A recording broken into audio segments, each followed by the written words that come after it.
In this video, I will show how to test session clustering in Zend server. I have 3 servers in a cluster here: Node 1, Node 2 and Node 3. The test is much easier if we also use a load balancer.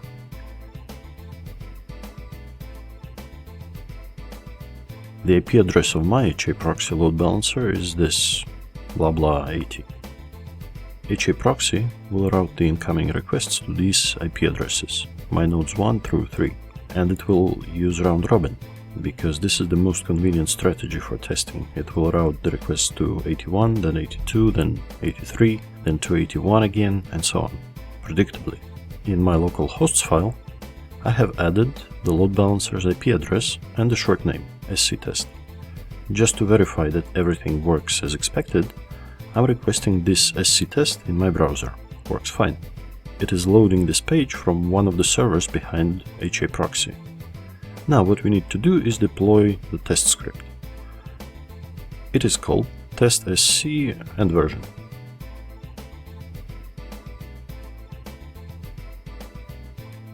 I'm deploying to /st. Of course the path doesn't matter. For Windows IIS, where we don't have deployment, remember, zpk is basically just a zip file. Now, the test script has been successfully deployed to all 3 servers. It is important to remember you need that all 3 servers respond to the same hostname or IP address. The main concept of cookies is that they are unique to every domain. This is why we can't test session clustering on separate servers. Here is a demonstration why this won't work. We load the test script in the browser, a new session is created, and this session will work with the same IP address properly.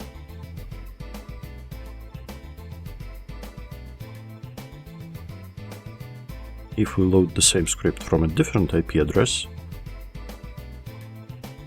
it will still work properly, but with its own session cookie, ergo with a separate session.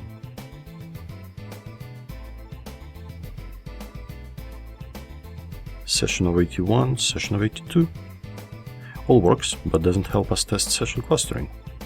This is why we will use hostname and load balancer. When we load it for the first time, a new session for the domain sctest is created.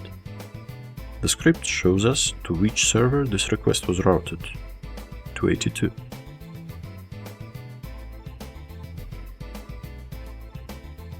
You can see the master server, the backup server.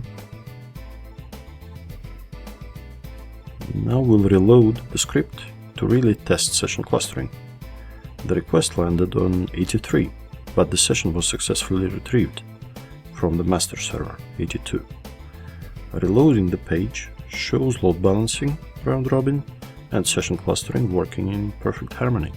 Now, let's suppose you can't implement some kind of programmatic load balancer. Then, to test session clustering, you'll need to do the balancing manually.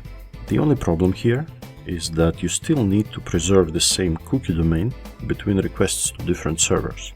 It can be done by simply editing the hosts file for every request.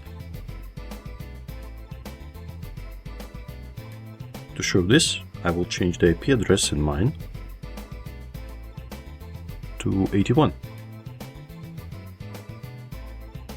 and save the file. Now all the requests go to 81. Let's reset the session, only to clean the screen. Reload. Works fine with 81.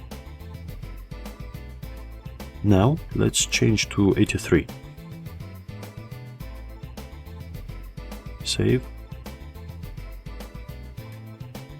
Same thing. Works well, now landing on 83.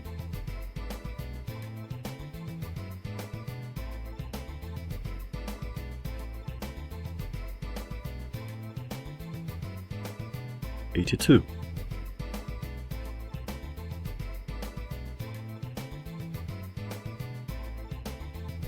All good. With this script, you can also regenerate the session ID. Unlike reset, this doesn't destroy the session. It kind of migrates the session data to the new ID.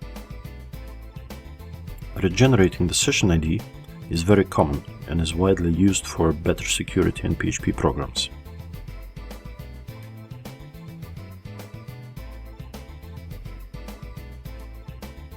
Back to load balancer. Round robin is back, session lives on. I'm not trying to show high availability testing in this short video, but you can definitely try this on your clusters. Try bringing one or more nodes offline and see how session clustering handles these scenarios.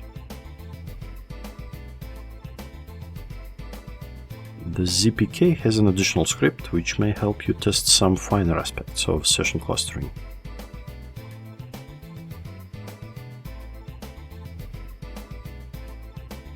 Besides helping to see or show session locking behavior, it can be used to simply destroy and create sessions.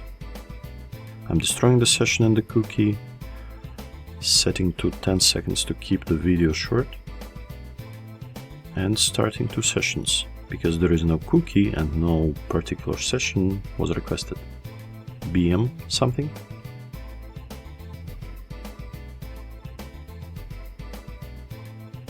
Now C3 something.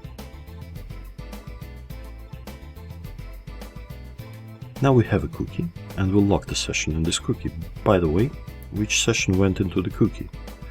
We don't have to guess. The script will show us. Locking is apparent, of course. The request that should have taken 1 second will now wait for the 10-second request to finish. Okay, C3 something was saved in the cookie. Running the request again, just because I can. To sum up, this script will help you generate a variety of dummy request sequences to test how session clustering reacts in this or another use case. Generally speaking, it can help you replicate pretty much any session behavior. Anyway, while this script is fun, in 99% of cases you'll use the main session test script. Usually this is all you need to either detect problems in session clustering or to prove that it's working correctly. Thank you for watching.